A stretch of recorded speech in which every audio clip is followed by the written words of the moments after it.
Hello, this is Deborah with Black Education TV. Now, many of you have shared a video with me that involves a bunch of pastors packed in a room with some politicians.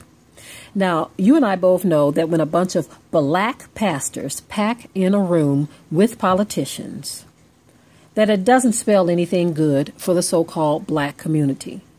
Many have figured out that these pastors do not care about your well-being. From time to time, you'll get one who will give a fired-up speech. Yeah, speech, that's what it is, to pretend as if they care. But most of them stop right there. They don't put their words into action. Most of them are trying to figure out what's in it for them. While these politicians, these white politicians, are fluffing their ears and fluffing their ego, saying, look, do this for us, get your people to do A, B, C, and we will do this. And most of the time, what they're offering to do is absolutely nothing, diddly squat. Our people are not like these other cultures. You have the Mexicans, Latinos, and all these other races, the Japanese, the Chinese, the Arabs, any other nation of people will go before these white politicians. They'll say, well, this is what we need for our people here in this country. But what our people do, what our pastors and leaders do, we go before them and we let them dictate to us what they're going to give us. And they promise you just a little bit of something, and you're more proud to be in their presence. Some of these people, when they are in the presence of Donald Trump, I've seen some of these black pastors, that you would think that they were in the presence of Yah, Elohim. Because they act as if they are honored to be in this man's presence. Sometimes I'm just going to be honest with you, family, and I'm not trying to be negative speaking towards myself. Yah knows what I mean when I say this. It sickens me sometimes. Not physically. Okay? I don't mean that physically, Yah. I'm just trying to get a point across. When I see these so-called black men, pastors, in the presence of these politicians, acting as if they are in the presence of royalty. They're so protective of these men, of their agendas, and they're oblivious to what the hell is going on. And they do not care about the congregations that they preach to. They go in there and they rally their people. They say, well, I met with this politician and that politician, and they're going to do this, and I think he's a good man. I think he's a God-fearing man. You don't know what you're talking about. I've heard some of these ignorant black pastors talk about they believe that Donald Trump and previous presidents were God-fearing men. But some of these same men, and I'm not trying to be funny here, were against Barack Obama. Now, I wasn't for Barack Obama either. I'm not for any president, right? But I'm just showing you the ignorance of the black mind. How you were so convinced that Barack Obama wasn't good for you, but you're convinced that Trump is. I'm saying to myself, what the hell kind of ignorance is this that goes on in the black community? All of these politicians are bought and paid for. But you show your division, you show your divisiveness against your own people, even though Barack Obama was only half black. To them, he was all black. This is why they refer to him as an African American, right? But to them, they see him as black, and they see you as divided against him. So they see you as divided against your own people, but they see you rooting for them and their agenda, because they know that black people are easily manipulated. This is why one senator years ago, it was a Republican, he called so-called black people simple-minded darkies. It is unbelievable when, in this day and time, that these pastors are not up on current events enough to know that these meetings with these politicians shows that you ain't nothing but a puppet on a string. These men think you are the weakest people on the planet, sitting up there with your pastor's robe on, your fine Sunday best suits on, your hat cocked to the side, thinking you cool. And this brother comes and confronts you all, and you all want to try to wrestle him down. And this is why he said, you better not put your hands on me, preacher. This is why this man, I mean, of course, he was saying some other words. He was letting you know, you better not put your hands on me. But he wanted to be in there to record this meeting to see what these black pastors had to talk about with these white politicians. What were they going to say to woo your ears today? What were you going to fall for this time? Now, you see, technically, our people are supposed to be ruling the nations. But right now we are under their rulership.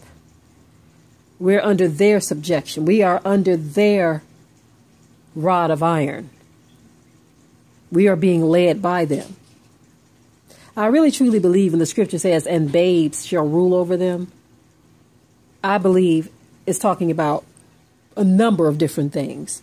Of course, our young people are out of control, but even when you look at like the police force, you'll have a 25-year-old police officer tasing or shooting a 50-year-old black man.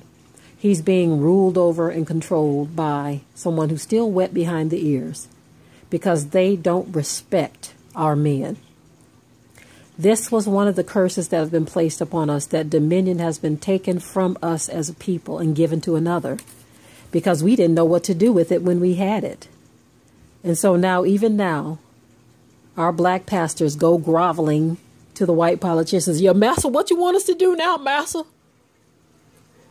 What kind of instructions you got for us, massa? What you want us to tell the people, massa? And massa gives you his little list of things that he wants you, the pastor, to tell your congregation. And what you're going to do is you're going to jump up and you're going to get your Scooby snack and you're going to run back and run tell that to your people. Whatever this white politician tell you, that's what you're going to run and tell your people. No fact checking, no making sure that they're going to follow through with anything. No real understanding of what they even said to you. But you're going to go and parrot it back to your people and tell them that I think it's a good idea to put your vote behind this man over here. Give your support to this person over here. Let's cheer that person over there. Because Master said he was going to do this, that, and the other. And if one of your people decide that they want to question anything, most of you, just like some of those preachers in that meeting that were trying to put that brother out who had every right to be there, they jumping all up like they going to guard dog for Massa. Then you going to put the brother out so you can protect Massa. I'm sorry, family, but many of us are getting more and more frustrated as we look around this world and we see people who are supposed to be leading our people, leading them down paths of destruction. Here you are a pastor. Many of them have mega churches with thousands of members, hundreds of thousands of members in some cases, depending on the church, or tens of thousands of members, should I say. But many of you have all of these members who trust you. Many of them pay thousands of dollars in tithes every year to keep you in your Bentley, to keep you in your private jet, in your fine, fancy clothes. And you would think that you would have enough honor and respect and enough integrity to tell these people the truth, to research the truth. But just like some of these African leaders who allow Massa to come and wag a bone in their face to sell his people out, that's what we have to look forward to and depend on from our own people, which is very sad. Very sad and very disappointing and very sickening. And many of us, we are fed up. And then you have some who just don't care one way or another. And they wish people like me would just shut up so they can live in their delusion. I'm not shutting up. Because many of us are tired of this nonsense. We as a people are destroyed. And it's going to take divine intervention to bring us back from this place. Most of us are indeed in a sunken place. Minds have been taken over, destroyed, in an irreversible state of delusion. This is why we can't even trust each other. It's to the point where you can't trust a smiling face. Somebody come in your face smiling, you better run like hell, because they just might be the devil in black skin. And I know, family, I know this is not every pastor. I must say this, it seems, because some of our people, well, you're talking about all black people. You're talking about all black men. You're talking about all black women. No, I'm not talking about all of our people. I know that not every pastor represents what I'm talking about, but we have a right to speak against the things that are destroying our communities, our families, and our people. We have a right to speak about these things. And you can sit back like a bump on a log if you want to, on the couch, watching TV, playing video games, whatever the hell it is you do to waste your life away. You can do that. But many of us are tired of the same old thing over and over and over and remaining silent. These pastors today are shameful. They are a disgrace to the throne of Yah. I have so much more I could say on pastors, but I only wanted to specifically talk about this meeting with Massa